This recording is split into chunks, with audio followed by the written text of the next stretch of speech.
Don't worry, the man in that video didn't die. In fact, he got right up and walked away from that incident to a standing ovation, no less, and he was already back to skydiving again the next day. And just in case you don't believe me, here's a video taken directly after the incident to prove to you that he was in fact okay. He's the gentleman desecrating our beloved flag by wearing it as a jacket, but as you can see, he's clearly fine, which is honestly really impressive. And I am so thankful that he's okay, otherwise I would feel really bad about how hard I laughed at that video when I first saw it, because I laughed so goddamn hard. I couldn't breathe.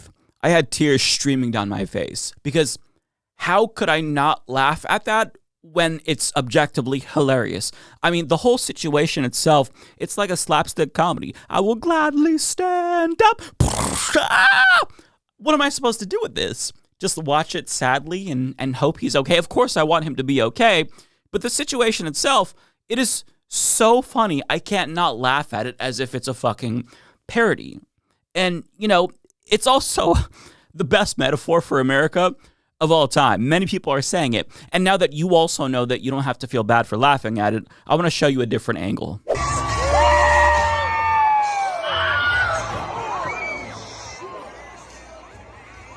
Sir, you're not allowed to land there. You're supposed to land in the stadium of the rodeo. And as Big Mike put it on Twitter, the flag isn't supposed to touch the ground. So I don't know if the Trump regime is going to hit him with a year-long prison sentence for flag desecration or not, but I'm sure we're going to find out soon. But in case you didn't notice, he face-planted because the American flag got caught on a tree.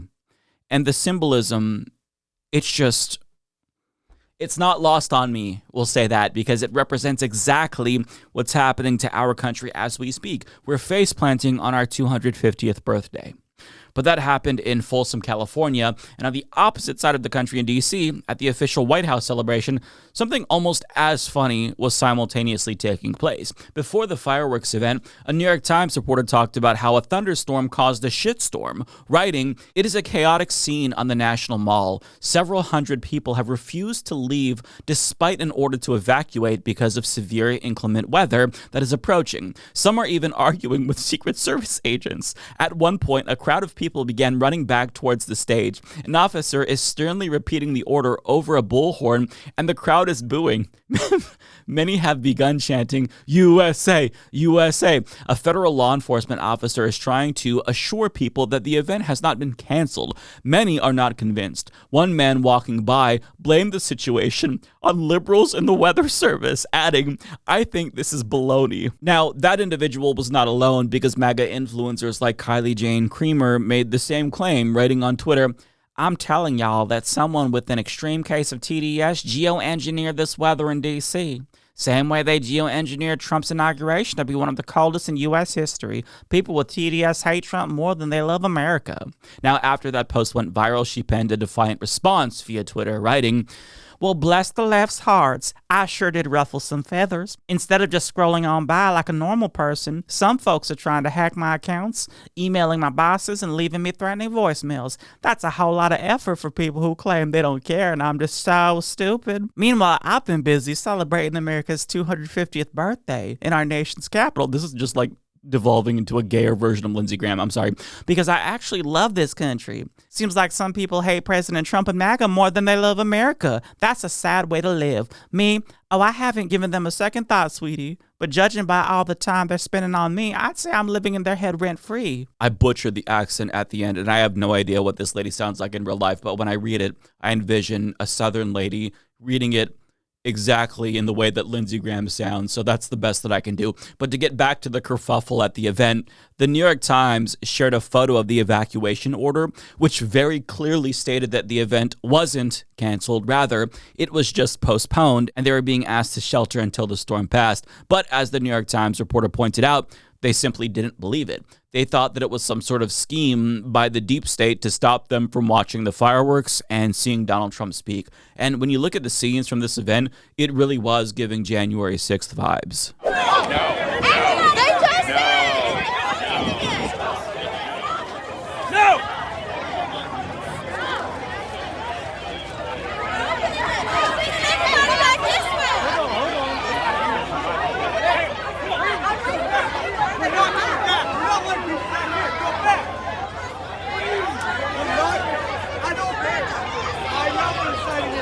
Tell me to go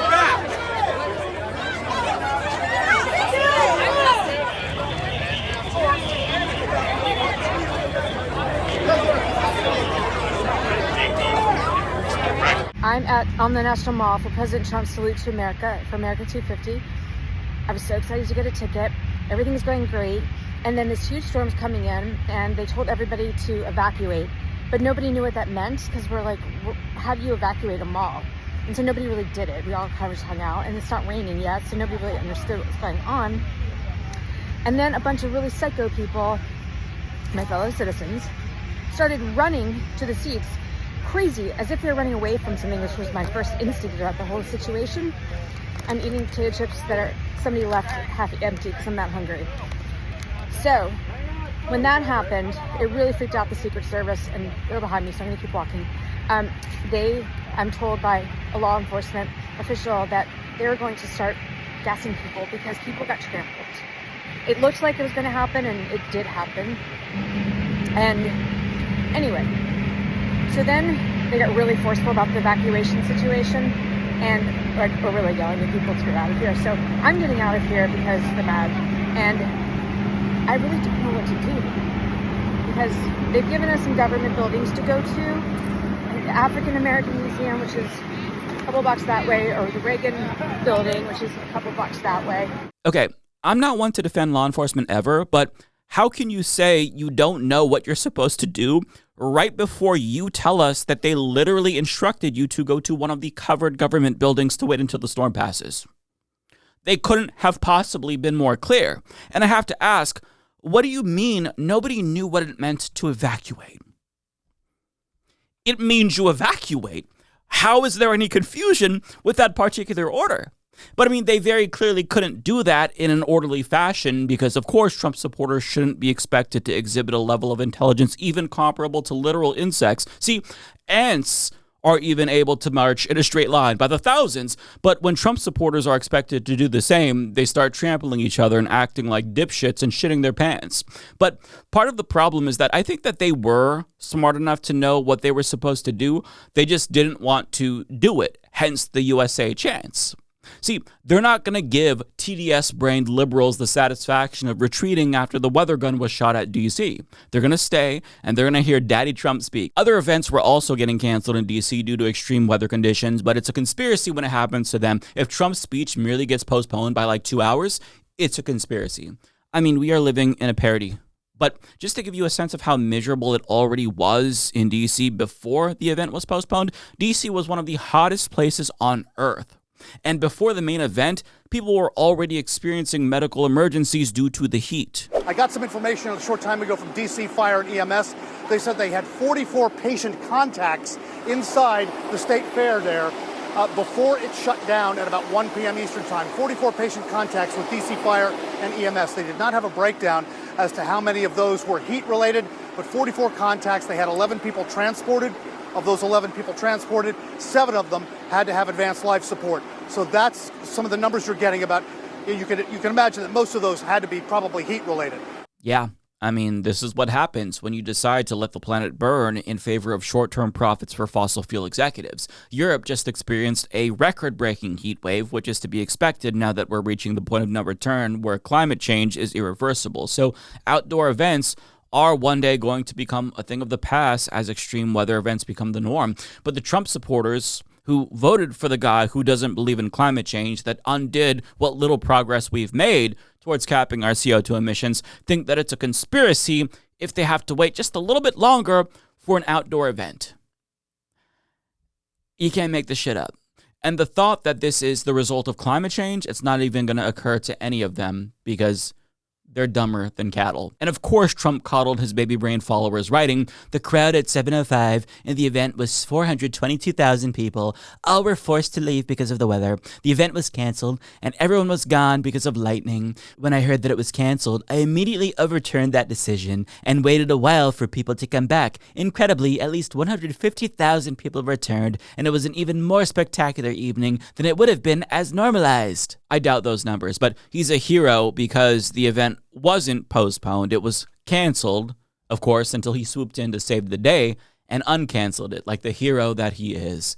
And in the end, his supporters got what they wanted. They got a happy ending because in spite of deep state meddling and manipulation of the weather by Democrats, they got to see Trump give a riveting speech where he babbled on about how communism is bad and declared that we speak English in America, even though his own grasp of the language is tenuous at best. So this is why that skydiver's flag tried to latch onto that tree, because it's so embarrassed to be flown right now that it would rather kill itself than be displayed to the public, given the state of our country. And on the subject of the sad state of our country, journalist Mitchell Miller reports that a small army of masked white supremacist Patriot Front members showed up to the Capitol with a mix of American and Confederate flags, because that makes sense, and they called for a, quote, reclaiming of the country and expulsion of immigrants. And NBC Washington shared this picture by photographer Finn Gomez of a passenger on a bus surrounded by these Nazis, and Cheney Orr of Reuters captured this image of a different passenger,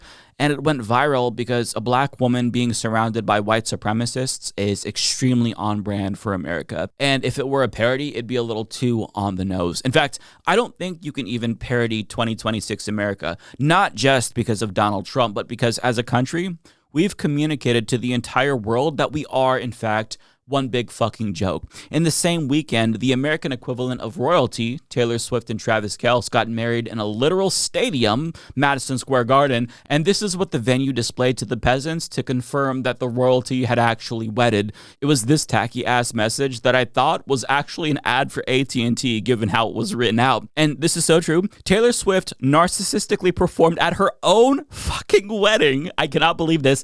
And they tapped racist Zionist comedian Adam Sandler to officiate the ceremony, which is confirmation that being rich doesn't automatically mean you also have taste, because what the fuck even was that? And I've got to say, having enough money to shut down streets so you can have an exclusive wedding at a gigantic basketball stadium while regular Americans can't even afford groceries, that should get you a lifetime sentence in a fucking gulag. Like, what even is that? These people truly think they are God's gift to earth. I can't wait for them to black out the sun for her pregnancy announcement or set off a nuke or something for her baby's gender reveal. It just is insufferable. But putting that aside, America already went full idiocracy the week before with this drone display.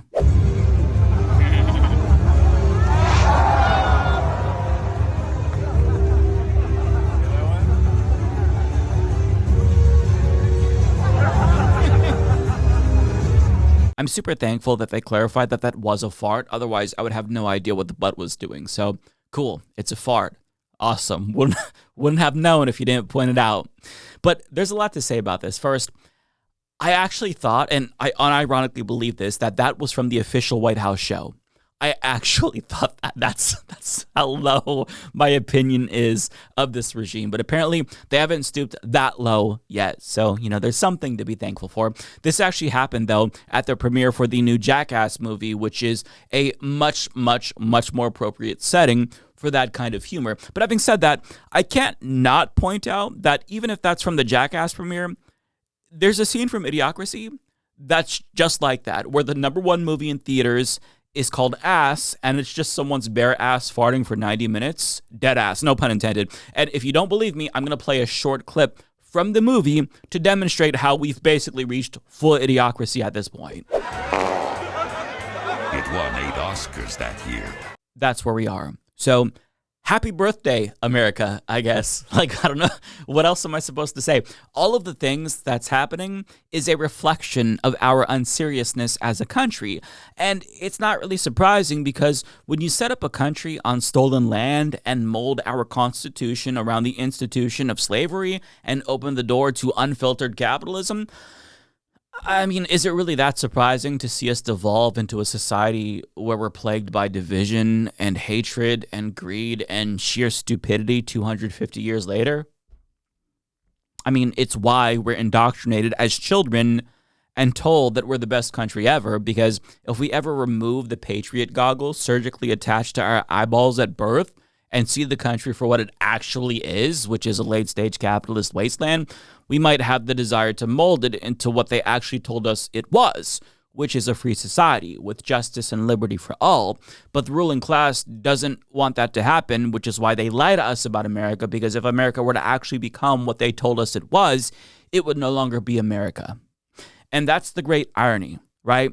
They told us America is good, because of its freedom, but when we actually try to expand freedom to the workplace and to marginalized people, we're told that we can't do that because it's un-American.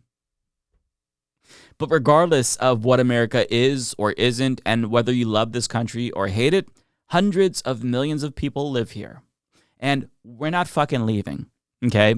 And as much as the right wants us to leave, they're never going to be able to get rid of every single immigrant and trans person and socialist and other undesirable, right? They're stuck with us. And like it or not, we're never going to stop trying to make this a better place to live. Healthcare is a human right, and we want that. Living on a habitable planet is a human right, and we want that. It doesn't just benefit us, it benefits them too. Okay? Being free is a human right, and we want to expand freedom. And if Americans actually do want to live in the greatest country on earth, then they need to stop pretending like it already is that and join us in our fight to make it what we were told it was. Because the rest of us are sick and tired of being the laughingstock of the world. Like, what's even happening? Like, do we really want to be this? We don't have to live in idiocracy. We don't have to subject ourselves to endless, unnecessary self-owns. We don't have to shoot ourselves in the dick every 5 minutes. We can actually be a serious country, and we can do meaningful things to help people. So the dumb fuck portion of the population, they can either help us or they can step aside and shut the fuck up, because the rest of us are actually going to deliver the freedom that was promised to us 250 years ago. And I'm not just talking about freedom for rich white dudes. I'm talking about freedom for everyone. And the right can cope and seethe all they want, but they cannot stop us. I'm gonna come. Do not come. Come. Welcome to the Come Zone.